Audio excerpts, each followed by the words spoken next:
Bonjour Kerry James. Bonjour. Merci d'avoir accepté cette interview. Je m'appelle Victor. Victor? Ok. Et moi, c'est Emilien. Ok. On est apprenti journaliste pour Télébet de Somme, le média de proximité d'Abbeville. On est ravis de vous recevoir. Oui, merci d'être avec nous au théâtre municipal d'Abbeville.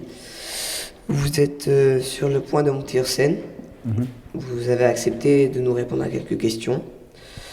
Et comme on n'a pas beaucoup de temps, commençons tout de suite. Tout d'abord, on a eu envie de vous s'intéresser à votre domaine de prédilection, à savoir l'éloquence. Et ça nous intéresse particulièrement parce que, en tant que journaliste, c'est quand même quelque chose d'important de savoir parler au public, notamment à travers un micro. Est-ce que vous avez toujours été aussi doué et à l'aise pour vous exprimer ?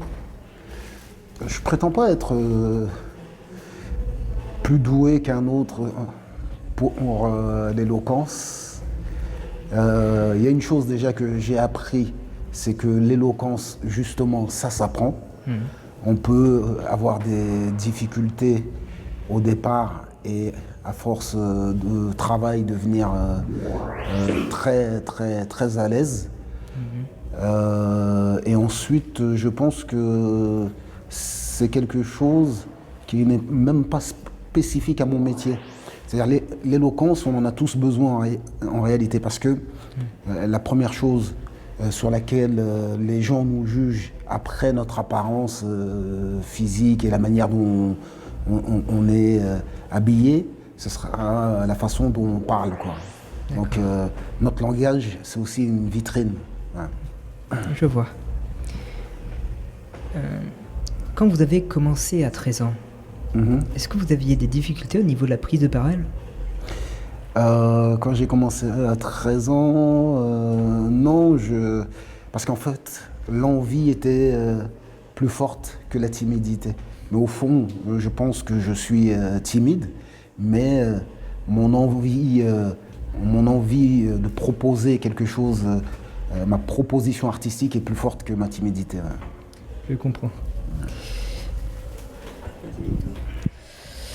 Est-ce que ça vous a pris... Qu'est-ce qui vous a permis de devenir un très grand orateur ? J'ai pas la prétention d'être un très grand orateur. Je suis quelqu'un qui a écrit ce qu'il ressentait. C'est la première chose que j'ai faite. J'ai écrit ce que je ressentais. Et comme je suis un être humain parmi tant d'autres, alors ça a eu écho dans le cœur de beaucoup de gens.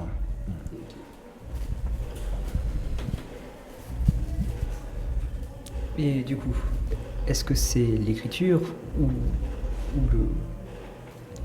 l'écriture des textes ou la lecture ou le développement de vocabulaire qui vous a permis d'être aussi fort pour faire passer vos idées ?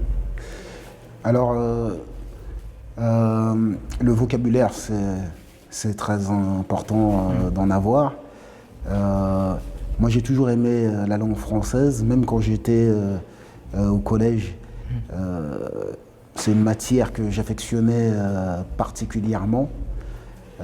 C'est comme ça, j'étais pas très doué pour les maths, mais j'étais assez doué pour le français. C'est d'ailleurs une prof de français qui m'avait fait rester après un cours et qui m'avait dit quand tu écris des rédactions, il y a comme un rythme, il y a quelque chose, tu devrais continuer. Et c'était toujours resté dans un coin de ma tête. Mais oui, c'est vrai qu'en termes de langue française, je suis assez curieux. Si je connais pas un mot, je vais essayer d'en trouver la signification. Et même quand je crois connaître des mots, j'essaie d'en chercher comment je serais capable d'expliquer ce mot. Il y a 2 jours, par exemple, j'étais dans une discussion avec des gens, on s'est demandé comment on explique content, le fait d'être content. Ça a l'air ça a l'air évident, mais qu'est-ce que ça veut dire être content ? Ouais, je comprends.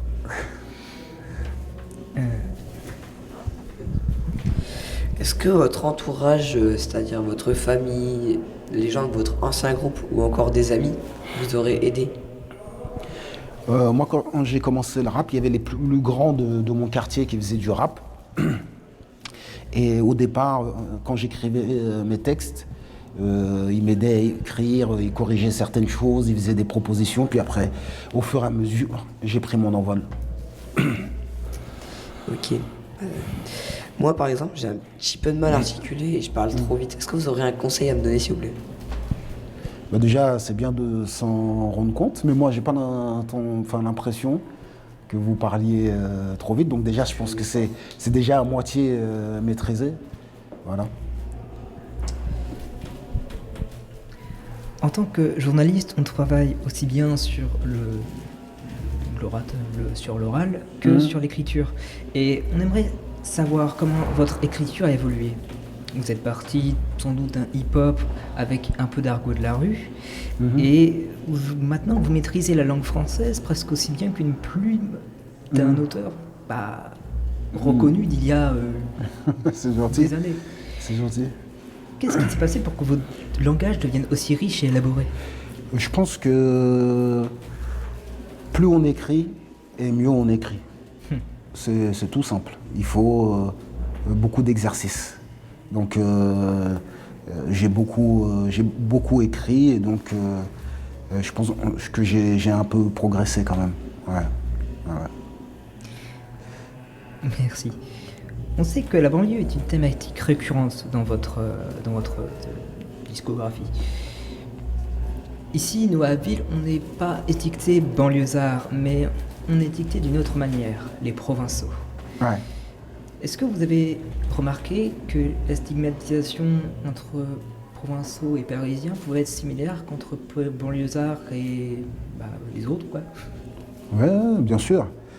Nous, on a certaines difficultés en banlieue parisienne, mais je suis tout à fait conscient que quand on vit en province, d'autres ont inventé une nouvelle expression qu'ils appellent la France périphérique et tout.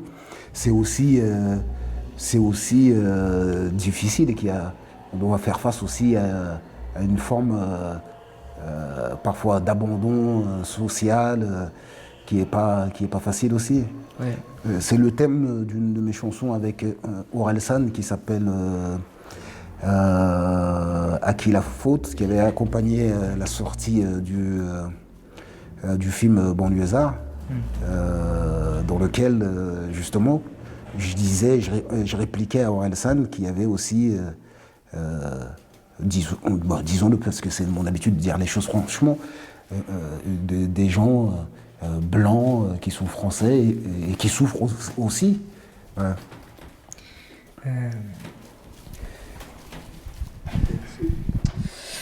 Au sein du média Télé Somme, on a l'habitude de valoriser les associations engagées auprès des plus démunis, notamment les initiatives à remotiver les jeunes.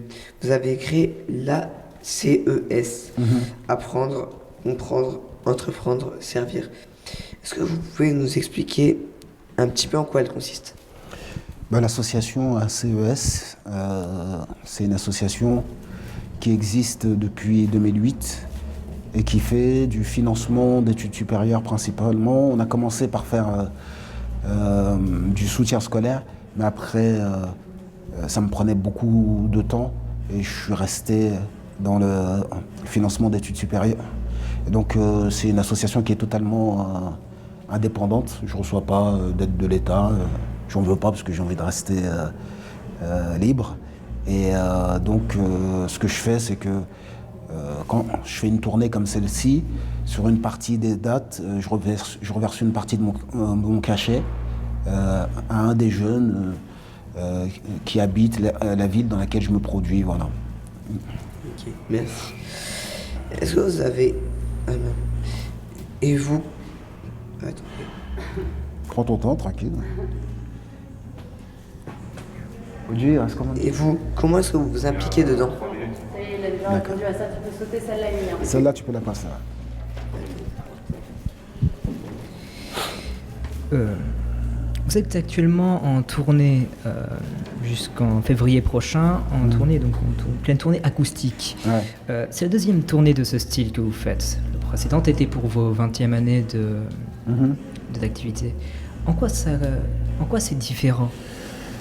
C'est différent parce qu'on est dans des lieux comme des théâtres, les gens sont assis, ils sont attentifs. J'ai un percussionniste et un clavier, donc c'est vraiment la parole qui est mise en avant. Je suis pas caché par un jeu de lumière impressionnant. C'est très, tu vois, c'est très vivant, c'est hyper dangereux. C'est beaucoup plus dangereux qu'un concert de rap traditionnel. Ouais. Ouais. C'est un peu comme fabriquer une épée avec que des matériaux bruts. Exactement. Merci beaucoup d'avoir répondu à notre interview. C'est moi. Et merci encore. Vous allez assister au spectacle? Oui, bon, on sera juste peut-être on se voit après le spectacle alors. D'accord. Donc, prenez soin de vous, merci, à bientôt. Et bon courage bien sûr. Très bien. Merci.